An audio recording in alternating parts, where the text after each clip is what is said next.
gente viu aí, acho que 2, 3 dias atrás, no Senado Federal, teve a aprovação do marco regulatório, né, da IA, e não sei o tanto que você está conseguindo acompanhar isso aí, que é bem recente, né, Trida?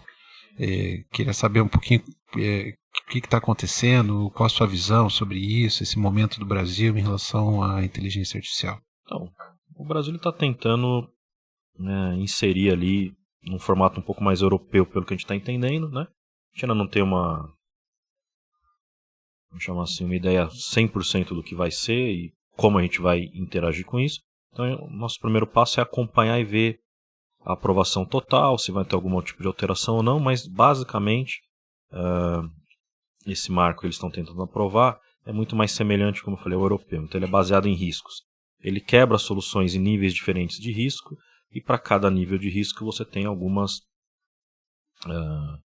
cuidados que você tem que tomar, né? Em alguns casos de risco até mais alto, informar um órgão que eles pretendem criar, pelo que a gente entendeu, para regular, explicar como funciona, aspectos que poderiam prejudicar alguma pessoa, enfim, alguma coisa nessa linha. Então ainda é muito incipiente. Aparentemente é um modelo mais para o lado europeu, né? O modelo americano ele é mais descentralizado.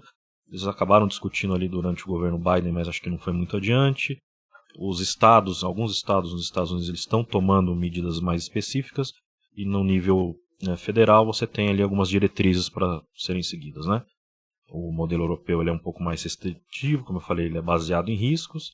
E aí você tem alguns modelos, o indiano, que ele é mais flexível, né? E assim por diante. Nosso momento agora é acompanhar e ver o que vai sair dali. E principalmente se vai ter algum tipo de alteração. E só lembrando de um ditado popular, a diferença entre o veneno e o remédio é a dose. Tomar cuidado com isso. Porque exatamente. Se você não regula nada, também você pode ficar muito exposto. Se você regula demais, você engessa. Então a gente aí pode tomar cuidado. O lado bom é ter regulação importante, mas também tomar. O que preocupa é se a regulação for extremamente engessada num assunto que é muito volátil, você pode perder velocidade. Matar a inovação, né? Eu vi, assim, pelo que eu andei lendo nos últimos dias, eu vi visões bem antagônicas, assim, em relação a isso, né? Algumas pessoas, alguns analistas e tal, estudiosos, têm uma visão negativa sobre isso, tem um pouco de medo, né, que, vamos dizer, a regulação, ela acabe engessando um pouco essa questão do desenvolvimento tecnológico da IA no Brasil, porque vamos dizer, comparando com alguns outros países, né, alguns outros ambientes, países em que você tenta controlar menos, né, que você dá um pouco mais de espaço, de mais liberdade, você incentiva mais as novas experiências de desenvolvimento.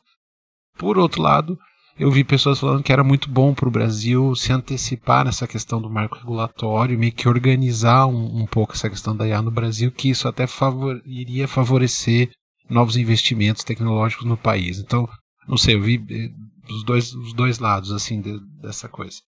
Isso é bem relativo, né? A gente lê também muito de algumas empresas, principalmente as Big Techs, que elas têm tido um grau de maior olhar à distância e precaução em relação a novas tecnologias, por exemplo, na Europa agora, com esse marco aprovado lá, né? Então, tem um cuidado maior em soltar um modelo mais avançado.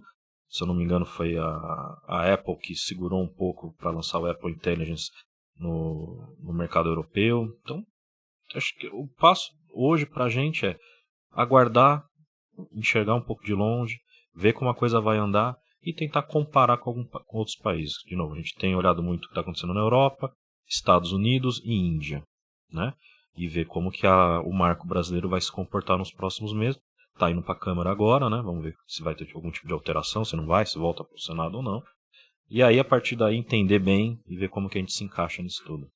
Mas nesse aspecto, Paulo, ter o marco... Aí a gente vai ter que discutir se é veneno ou se é remédio, mas ter o marco é importante, porque você entende qual é a regra do jogo. Aí você vai discutir, eu quero jogar nessa regra ou não quero. Quero jogar nesse mercado ou quero ir para outro. Esse vai ser ter o marco per se é importante, ele é positivo. Ter um marco regulatório é importante. Por quê? Porque quando você sem um ambiente regulatório claro, ainda mais num país que é muito... Eu brinco que o Brasil é A diferença entre civil law e common law, olha o tamanho da Constituição americana e da brasileira. Aqui é o civil law, aqui você tem regra para tudo. Você tem na vírgula da vírgula da vírgula. Num common law é muito mais pelas práticas e costumes, a sociedade vai se regulando. Aqui a gente é civil law, precisa ter um marco regulatório, porque senão vai ser a festa da judicialização. Cada um que se sentir prejudicado vai lá e assume uma tese diferente e vira uma bagunça, trava tudo. Só que, se a regulação for rígida demais, talvez se invista pouco em desenvolvimento de IA aqui. Pessoa como o Trida falou, né? Vai para a Índia, vai para outros países da Ásia. E aqui no Brasil a gente tem um ponto interessante para IA. Qual é o ponto interessante? A matriz energética brasileira é limpa. E uma das questões de sustentabilidade que a gente pode discutir muito com relação a IA é um consumo de energia intensivo. IA consome muita energia. Então, num país de matriz limpa, quando você usa muito solar, muita energia eólica, é interessante.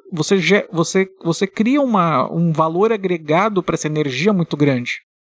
Não é para ligar o ar-condicionado da sua casa, é para você trabalhar em cima de uma. Você usa essa energia para gerar dado, para gerar ciência, para gerar produção.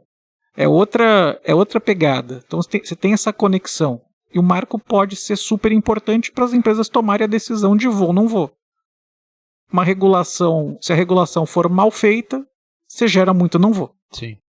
Até dando uma lida assim, no Programa Brasileiro de Inteligência Artificial, é interessante assim, né, ver como o Brasil ele acabou sendo até que ágil nessa questão, né, da IA. E você olha lá no Programa Brasileiro, você já vê por segmentados, por setores. Então, lá na Amazônia tem um projeto para ver como lidar com a questão de IA e os biomas da Amazônia.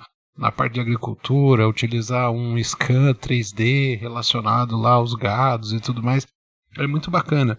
Né? A única coisa que eu fiquei um pouquinho com o pé atrás, assim, que conforme você vai percebendo o tom assim, do Programa Brasileiro, tem uma nuvem assim que você fala, tem uma intenção aqui, talvez de controlar demais isso, né? Mas, enfim, vamos ver como que essas coisas vão acontecer, né? O que a gente sabe é que experiências com outros países que tentaram controlar demais, né? Você vê que as empresas, as Big Techs, acabam levando os seus núcleos de desenvolvimento para outros países, né? Isso aconteceu, acho que lá no Vietnã, Índia e tudo mais, então, né? Esse plano brasileiro é interessante, ele nasce bem interessante.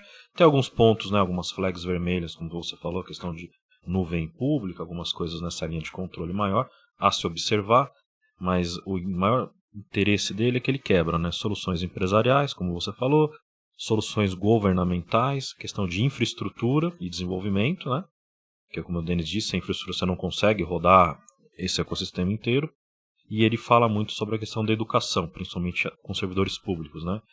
Eu não tenho os números de cabeça agora, mas ele quebra muito bem esses pilares. Parece uma ideia interessante. Vamos ver se realmente se desenvolve até o final, né? Ele é de 24 a 28, né? O prazo ali de investimento. Vamos acompanhar também. E só fazendo uma comparação, por exemplo, eu vi há uns anos atrás, quando eu estava até fazendo mestrado, na época eu estudei muito blockchain. E foi muito interessante ver muita empresa, entre aspas, idealizada no Brasil, só que você vai olhar, cadê a empresa? Tá na Estônia, tá na Finlândia. O pessoal olhou e falou, por regulação não vou me estabelecer no Brasil, vou me estabelecer em outro canto do mundo.